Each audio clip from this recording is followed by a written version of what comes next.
My name is Chloe, and my sister Madison's wedding almost cured me of ever wanting to see another white dress again. Almost. I still ended up owning a wedding venue. Just not for the reasons she thinks. When Madison got engaged, I was 25, single, and the reliable one. I had a steady office job in marketing, a color-coded planner, and a reputation in our family for being the organized sister. Madison was the fun one. The hot mess, but we love her older sibling who always seemed to land on her feet no matter how much chaos she created on the way down. So when she called me squealing one Tuesday night, "Chloe, I'm engaged," I was genuinely happy for her. We screamed, we cried, I asked all the right questions about the proposal, the ring, the date. Then, before the glitter on her Instagram post had even settled, she said the sentence that would define the next year of my life. "You don't mind helping with a few wedding details, right?" "Sure," I said. A few. I had no idea that a few meant every single. If you've never been around a big American wedding, here's the thing no one tells you. They are part theater production, part hostage situation, wrapped in white tulle. There are more moving parts than a small war. Venue. Catering. Photography. Florals. Makeup. Transportation. Music. Cake. Officiant. Invitations. Seating charts. Favors. And a never-ending group chat of opinions from people you didn't even know could type that fast. Madison dove into it with the enthusiasm of someone who'd found her true calling. Professional bride. She made Pinterest boards. She followed wedding Instagram accounts. She texted me inspiration at all hours. "Do you think this arch is too much? Should we do eucalyptus or olive branches for the tables? What do you think of mismatched bridesmaid dresses and blush tones?" At first it was fun. We'd sit on my couch, drink wine and talk about flower combinations like we were diffusing a bomb made of hydrangeas. But gradually, the vibe shifted. It went from "what do you think?" to "can you do this? Can you call this venue and ask about dates? Can you email these 3 photographers and compare their packages? Can you run numbers on open bar versus drink tickets?" As the list grew, I pushed back, gently. "Shouldn't your planner handle that?" I'd ask. She'd wave a hand. "I don't have a planner," she said. "That's what I have you for." She said it with a laugh. Like it was a joke. Except it wasn't. It started with the venue. Madison wanted aesthetic. High-ceilinged barn. String lights. Rustic chic but make it Instagram. Our hometown had exactly one place like that. Willow Creek Barn. It was a 20-minute drive into the countryside. All weathered wood and whitewashed beams. Everyone we knew who was even slightly aspirational had either gotten married there or wanted to. "We have to get Willow," Madison said, eyes wide. "I've dreamed about that place since high school." "You dreamed about prom," I reminded her. "Not your wedding." "Same thing," she said. "Chandeliers. Barn. We're doing it." Willow Creek was popular. They booked up fast. You had to tour, choose a date, and put down a non-refundable deposit ASAP. "Can you call them?" she asked. "I'm so swamped at work this week." I work too. Full-time. But my job was more flexible than hers, so I said yes. I called. I emailed. I pestered the poor coordinator to squeeze us in for a tour on a Saturday. The day of the tour, Madison showed up 45 minutes late with an iced coffee and no apology. The coordinator, Claire, was patient. She walked us through the space, pointed out the bridal suite, the ceremony area under the big tree, the reception hall. It was beautiful. It was also very, very expensive. Madison didn't flinch at the numbers. "It's perfect," she said. "We'll take it." "Chloe, you're good with spreadsheets. Can you handle the contract?" Claire blinked. "Should I be sending everything to you?" she asked, looking at me. Madison looped her arm through mine. "Yeah, just copy her," she said. "She's basically my planner." I laughed awkwardly. "Just her sister," I said. "Same thing," Madison replied. I wished I'd taken that as the warning it was. From there, the to-do list exploded. Venue, done. Now the rest. "Could you research photographers?" Madison texted. "Can you put together a comparison of catering menus with price per head? Can you find us a DJ who doesn't play the chicken dance?" I built spreadsheets, color-coded by vendor type, cost and priority. I made PowerPoints, if you can believe that, for my sister's wedding. She'd glance at them and say, "You're so good at this." I could never. then hand me more tasks. The worst part? She started telling people at parties. "This is my wedding planner," she'd say, pointing at me and laughing. "She works for free." People chuckled. "Family is the best discount," someone said. "I hope you're getting paid," one of her friends whispered to me in the bathroom at a bridal show. I shrugged. "How do you invoice your sister?" I said. "It turned out you don't. Not successfully, anyway." I did try. Once. We were 3 months out. The vendor deposits were paid. The dress was bought. The bridesmaid drama, mostly solved. I was exhausted. I'd been using my lunch breaks and evenings for over a year to email vendors, build timelines, and play therapist to Madison whenever something went slightly off plan. Meanwhile, my actual job in marketing was getting more demanding. My boss had hinted at a promotion if I took on extra projects. I'd had to turn some down because I have a wedding thing that day. A wedding that, by then, felt less like a celebration and more like a second unpaid job. One night, sitting at my kitchen table surrounded by favor samples and ribbon, I cleared my throat. "Hey, Maddie?" I said. "Can we talk about something slightly awkward?" She was scrolling on her phone, pinning floral arches. She said. "I've been doing a lot for the wedding," I said. "Like, a lot. This is basically a full planning job. I'm happy to help, but this is also my time and skills. Real planners charge thousands for this." She looked up, frowning slightly. "Are you saying I should have hired a planner?" she asked defensively. "I'm saying, maybe we could treat this more like a job?" I said carefully. "Even a small fee? Or maybe you cover my dress and travel and hotel fully, something that says you recognize the work." She laughed. "Chloe, no," she said. "Family doesn't charge family. You're doing this because you love me." "I do love you," I said. "That's why I said yes. But loving you doesn't mean my time is worth zero." She rolled her eyes. "This is exactly why I didn't want to get money involved," she said. "It ruins everything. I thought you liked doing this. You're always talking about details and timelines." "I like events when I'm not working 2 jobs," I said. "You're being dramatic," she said. 2 months from now you'll forget how stressed you were, and just remember how beautiful it was." She went back to her phone. Conversation over. I picked up a favor sample and pretended it was her fiancé's head. Kidding. Mostly. Wedding week was war. The final counts changed every day. An aunt decided she was bringing a +1. The florist had a truck breakdown. The DJ had food poisoning and sent a replacement I'd never met. Everyone looked to me. "Chloe, what do we do about the seating chart? Chloe, can you run to the store for more candles? Chloe, the ring bearer's mom has questions about nap time." The morning of the rehearsal, I was at Willow Creek at 8 a.m., meeting vendors, answering questions, and handing out checks that my parents had signed. Madison strolled in at noon. "Wow, it looks amazing," she said. "You're a genius." I was too tired to reply. On the actual wedding day, things went wrong. They always do. The officiant was late. It rained for 10 minutes at exactly the wrong time. The cake topper broke. My job, thanks to the expectations we'd all silently agreed on, was to fix everything. I did. I pinned her dress. I moved the ceremony inside. I soothed my crying mother when a centerpiece didn't match the photo. I coordinated with Claire, the venue manager, like we'd been doing this together for years. At one point, someone asked Claire, "Are you the planner?" She shook her head. "No," she said, nodding at me. "She is." It should have made me feel proud. It made me want to lie down on the nearest tablecloth and never move again. At the end of the night, after the sparkler exit and the last guest left, I stayed to help clean up. My feet hurt. My hair was falling out of its updo. My dress had red wine on the hem. Madison and her new husband left for a fancy hotel downtown. My parents hugged me. "You did such a good job," my mom said. "We couldn't have done this without you." I smiled weakly. "Thank you," I said. "Can someone give me a ride home? My car is full of decorations." Dad looked at the overflowing SUV. "Tomorrow," he said. "I'm exhausted. Just leave it here." So I called an Uber at 1:30 a.m. in a sequin dress and paid for my own ride home from the wedding I'd basically produced. My thank you gift, a month later, was a scented candle, a $50 spa gift card, a handwritten note. "To my amazing sister and aunt planner, couldn't have done it without you. Love you." I lit the candle.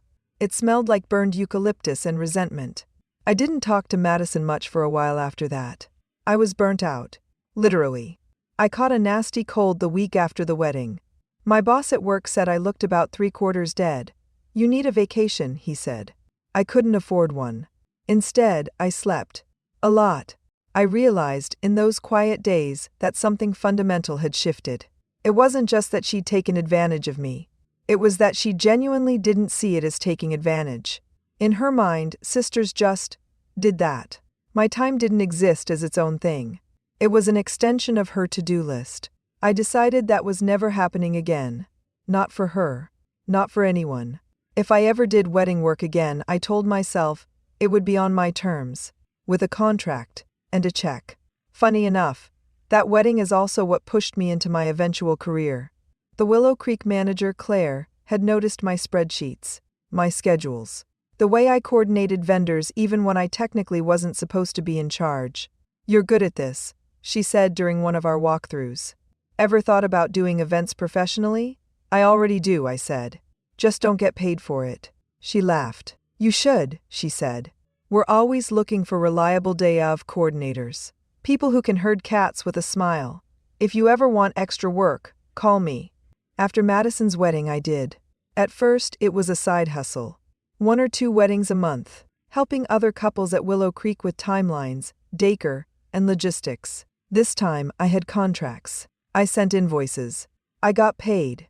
Not a fortune. But actuellement. Real planners still made more. But I was learning how venues made money, where they lost it, what made a good event profitable instead of just pretty. I kept my day job. Marketing by day. Events by weekend. I slept less. But I felt strangely energized. Because now, my work went toward my goals, not someone else's entitlement. Over the next few years, my marketing and events worlds started to merge. I took over social media for Willow Creek on a contract basis. I helped them improve their website, showcase real weddings with couples' consent, track which posts actually led to bookings. I saw the numbers. Weekday bookings were low. Off-season months were brutal. Maintenance costs were rising. Newer venues were opening with sleeker backdrops and better packages. Willow Creek was beloved but aging. The owner, an older woman named Diane, confided in me. "I love this place," she said one night after a summer wedding, sitting with me on the back steps. "But I'm tired. My kids don't want to take it over. In a few years, I might sell." I surprised myself by blurting out, "To who?" She shrugged. "Whoever loves it enough to keep it running," she said. "Or a developer, I guess. They're always sniffing around. It'd break my heart to see condos here." I thought about that. About condos. About how many couples I'd watched say I do under that big oak tree. About how many spreadsheets I built in that back office. And about how, for all the drama, I actually liked the work. The mix of logistics and emotion. The behind-the-scenes backbone of other people's big days. It planted a seed. I didn't let myself water it for a while. But it was there. Fast forward a few more years. I'd moved into a new role at a different marketing firm, specializing in hospitality clients, hotels, event spaces, restaurants. I was the person they called when they wanted better booking funnels, smarter pricing, targeted campaigns. On the side, I still coordinated a few weddings, still worked with Willow Creek. Then, one fall evening, Diane called me. Her voice sounded tired. "Can you come by tomorrow?" she asked. "It's not about a wedding. I drove out the next day. The leaves were turning. The barn looked the same. The numbers didn't. She spread out financial statements on one of the reception tables. "This year was rough," she said. "COVID hurt us. The economy hurt us. Repairs hurt us. I'm at the point where I either pour more of my retirement into this place, or I let it go. I don't want to shut down, but I also can't keep doing 12-hour days in my 60s. I looked at the papers. Expenses. Loan balances. There was still a business here. Just a tired one. It needed new systems. Fresher marketing. Better upsells.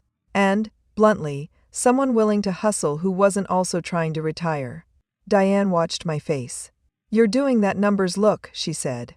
"What do they say?" "They say this place could still work," I said. "With some changes." But not if you keep doing it alone. I'm not going to pitch you condos, she said. That's not my thing. But if you know someone who might want to buy this place and keep it as a venue, I'd listen. The seed in my chest sprouted. Maybe I do, I said softly. I didn't have the funds to buy Willow Creek outright. I wasn't delusional. But I had savings, a strong credit history, a network of hospitality clients, and one person in particular who'd been talking about wanting to invest in a property, not just run campaigns for other people's. My boss at the marketing firm, Nathan. He'd spent 20 years consulting for hotels. He knew the business. He also knew me. When I brought the idea to him, what if we bought a venue, he didn't laugh. He leaned forward. Tell me more, he said. I laid it all out. The numbers. The potential. The risk. How much is she asking? He asked. Diane's price was fair, not cheap, not inflated. We ran scenarios. Best case. Worst case. What if COVID came back? What if weddings kept shrinking? What if inflation got worse? In almost all of them, if we ran the place well-optimized bookings, improved off-season usage, added corporate events and micro-weddings, we could make it work. Not as a cash machine. As a solid, steady business. We formed an LLC. Willow Creek Events, LLC. We talked to banks. It wasn't easy. But between our combined experience, my income, his, and the existing business history, we got a loan. Diane carried a small seller note to make the numbers work. 6 months after that first conversation, I signed a stack of papers at a title office. When it was done, the lawyer smiled. Congratulations, she said. You're the new owners of Willow Creek Barn and Amp Events. I walked out into the parking lot with keys in my hand and thought, my sister used me here for free. Now, anyone who wants my time in this building is going to pay my rate. Owning a venue is not as glamorous as Instagram makes it look.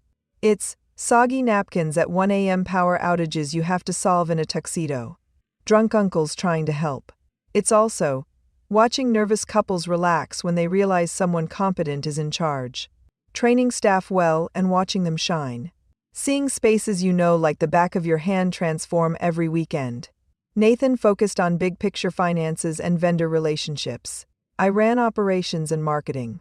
We redesigned packages to be transparent and profitable. Created weekday elopement deals. Partnered with corporate clients for retreats in off-season months. Started insisting on shockingly clear contracts. I also did something for myself. I made a hard rule that I would never again be anyone's unpaid planner. If a friend or relative wanted my professional help for an event, they got my rate card. If they wanted sister advice, they got a coffee date and a gentle boundary. I can help you brainstorm, I'd say. But if you want me to run the whole thing, we sign a contract like I'm any other vendor. Some balked. Some respected it. Either way, my life was better. Then, about 2 years into owning Willow Creek, I got a text from my mom. Call me when you have a minute. Maddie has news. I braced myself. Triplets? Divorce? New MLM? It was, of course, wedding-related. Vow renewal, Mom said when I called. For their 10th anniversary. She wants to do something special. 10 years already. Can you believe it? Yes, I said dryly. I can. She really wants Willow Creek again, Mom continued. You know how sentimental she is. And she heard something about you and the venue? Of course she had. Small towns are leaky. I pictured Madison's face when she realized the place she'd once ruled as bride was now, in a very real way, mine. What did she hear? I asked. That you're involved somehow, Mom said. Do you own it? I co-own it with a partner, I said. We bought it from Diane. There was a pause. Well, that's impressive, Mom said. Anyway, Maddie was wondering if she could get the family rate. You know, maybe just pay cost. You don't mind helping with a few details, right? My jaw tightened. There it was again. A few details. I took a breath. Here's how it works, Mom, I said. We have standard packages. Friends and family get a modest discount on room rental. That's in our policy. Any planning beyond that is charged at our normal coordination rate. No more unpaid full-scale weddings in my life. She made a small disapproving noise. It's just one evening, she said. She's your sister.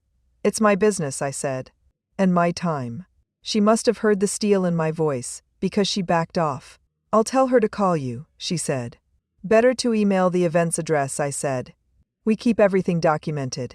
Since when are you so formal? She muttered.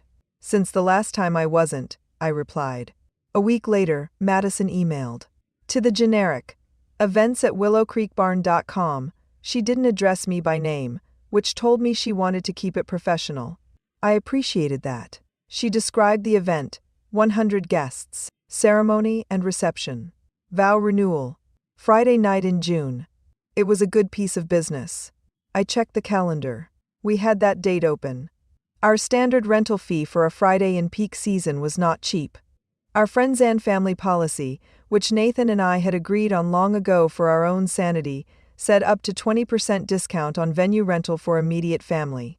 No discount on food and amp beverage minimums or extra services. That still left a sizable bill. I sent her our standard proposal with the friends and family discount explicitly noted. She responded within an hour. Wow, that's a lot. Since we're sisters, can't you just comp the venue rental? We'll pay for food and stuff, obviously. You know I'd do it for you. Would she? I thought about that for a moment. About the spreadsheet I'd made for her seating chart. About the Uber I'd paid for at 1:30 a.m. About the Christmas bonus candle. I typed back. We offer the same friends and family discount to all immediate relatives, on both sides. I'm happy to extend that to you. For anything beyond that, we treat every client the same. It keeps things clear and fair. She didn't reply that day. Or the next. On the third day she called. Is this really necessary? She asked without preamble. You own the place, Chloe. You can do what you want. Why are you acting like some stranger? Because I've been the sister who does everything for free before, I said smoothly. It didn't work out well for me. She sighed dramatically. That was my first wedding, she said. We were young. I didn't know how much work it was. I thought you liked doing it. I like being good at things, I said. That doesn't mean I like being exploited for them. You're being so harsh, she said. I'm not asking for everything. Just the room rental. Think of it as a wedding present.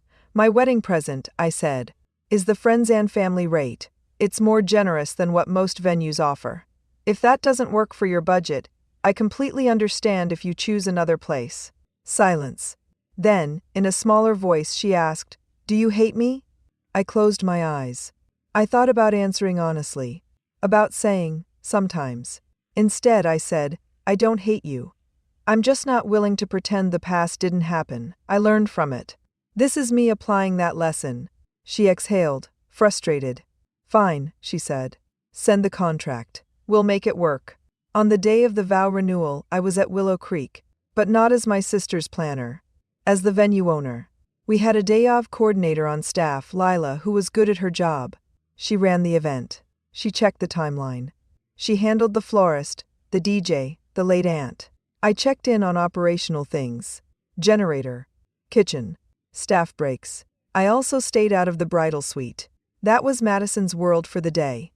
She was in full bride mode 2.0 as I passed by one's hair in loose waves, white lace dress, hands fluttering as she directed her kids where to stand. She caught my eye in the mirror. Everything's perfect, she said. That's Lila, I replied. She's great. You taught her, right? She asked. In part, I said. She's talented. The ceremony was pretty. Short. Sweet. Their kids played a role. People cried. I watched from the back. When the party moved into the barn, my staff did their thing. Appetizers came out on time. Drinks flowed. Lights dimmed at exactly the right moment for the first dance. At one point, Madison's friend cornered me near the bar. You must be so proud, she said. This place is amazing. Maddie says you own it now. That's wild. It's a team effort, I said. She also says you basically did her first wedding as a full planner, the friend added. For free. That's intense. It was a learning experience, I said carefully.